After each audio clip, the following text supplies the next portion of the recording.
Do you know the unemployment rate worldwide has put the economy in a recession condition in a particular year? There have many types of unemployment that occurred in different countries. It can be categorized into four types of unemployment, which are fractional unemployment, structural unemployment, seasonal unemployment, and cyclical unemployment. Fractional unemployment is caused by temporary transitions in workers' lives, such as when a worker moves to a new city and has to find a new job. Fractional unemployment also includes people just entering the labor force, such as freshly graduate college students. Structural unemployment is caused by a mismatch in the demographics of workers and the types of jobs available, either when there are jobs available that workers don't have the skills for, or when there are workers available but no jobs to fill. Seasonal unemployment is caused by different industries or parts of the labor market being available during different seasons. For instance, unemployment goes up in the winter months because many agricultural jobs end once crops are harvested in the fall, and those workers are left to find new jobs. Cyclical unemployment occurs when there is not enough demand in an economy for goods and services. Business cannot offer jobs.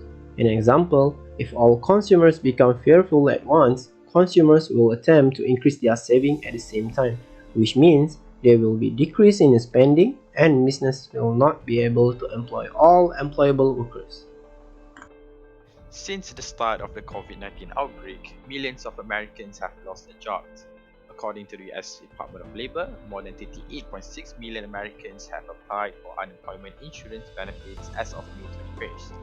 5 weeks into the crisis, all the job gains that the US economy made since the Great Recession have been wiped out. In April, the US economy lost a record 20.5 million jobs, causing the unemployment rate to skyrocket to 14.7%. Experts say this number may get as high as 32%. The increased demand is calling attention to the role of the social safety net and its potential shortcomings. The strong safety net advocates say it will help the economy rebound once lockdowns begin to ease.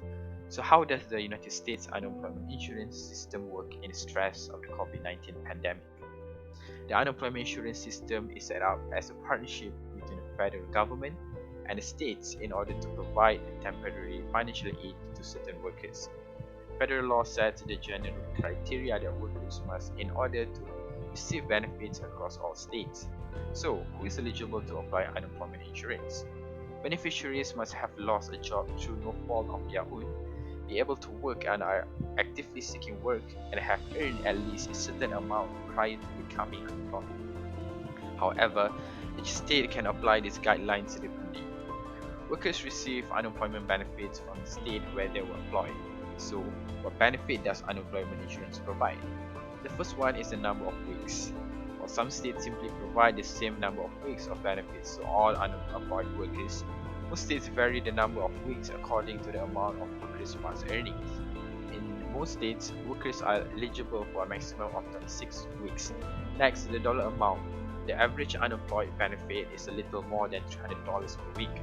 However, individual benefit levels vary greatly depending on the state and the worker's previous earnings.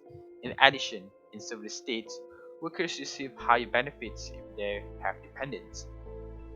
In conclusion, the US unemployment insurance does bring up a lot of talk to the table. There are ways experts would like to reform the system during the time where there isn't an economic downturn. One way is to make the system a truly national system. The states do not really have the capacity to do this properly, whereas the federal government does. Warahmatullahi wabarakatuh. Okay, my name is Eilham, and now I'm going to talk about the unemployment rate in Ghana due to youth unemployment. So basically, youth unemployment refers to unemployment rate, in the age group of 15 to 24 years old. Okay, based on statistics, there was an increase in youth unemployment rate in Ghana from the year 2006 until 2015, due to several reasons. So the first reason is due to inadequate planning for integrating the junior and high schools in Ghana into trade and job placement. So basically it means that the schools they focus too much on theory lessons rather than imparting relevant skills needed in the job market.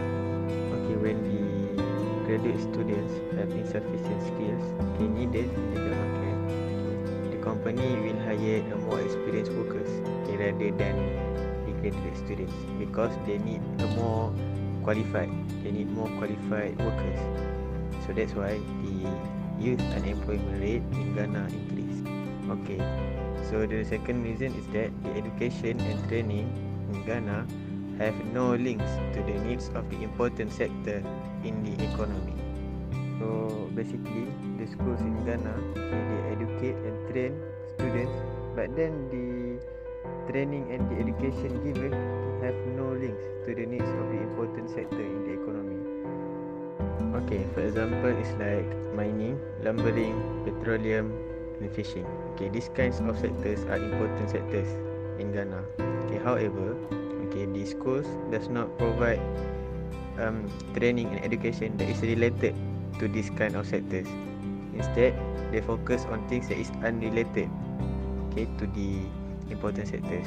As a result for that, more youngsters works in informal sectors.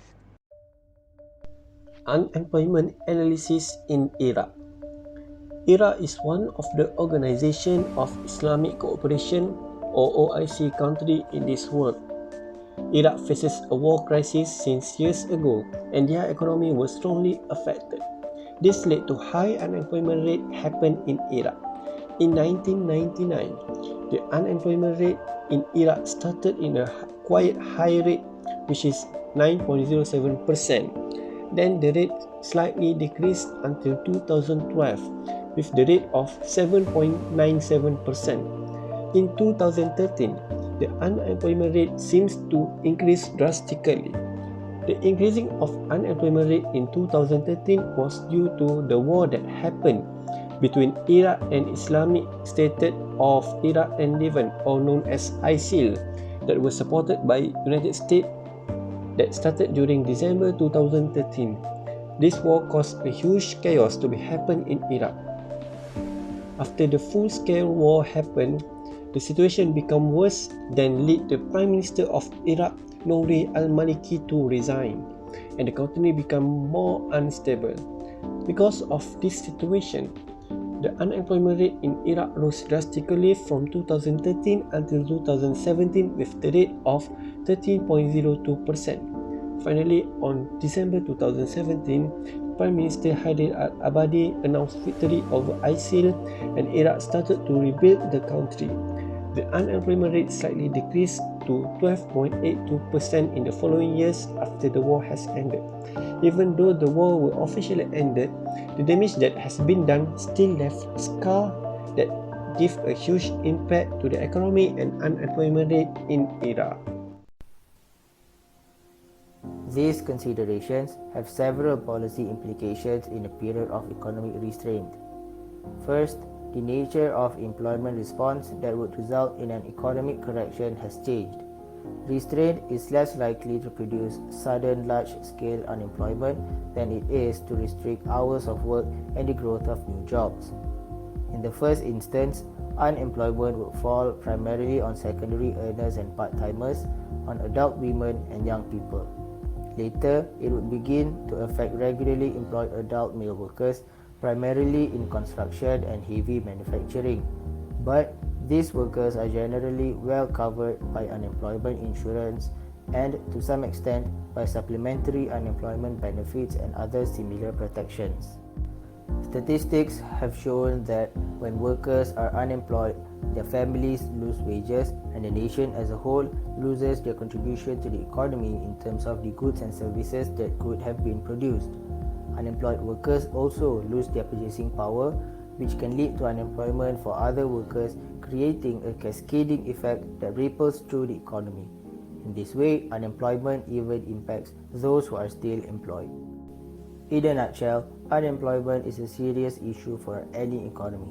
It creates negative effects to unemployed as they are jobless and suffer from worse prospects to find new jobs, and those who are employed feel less secure to keep their jobs in the future.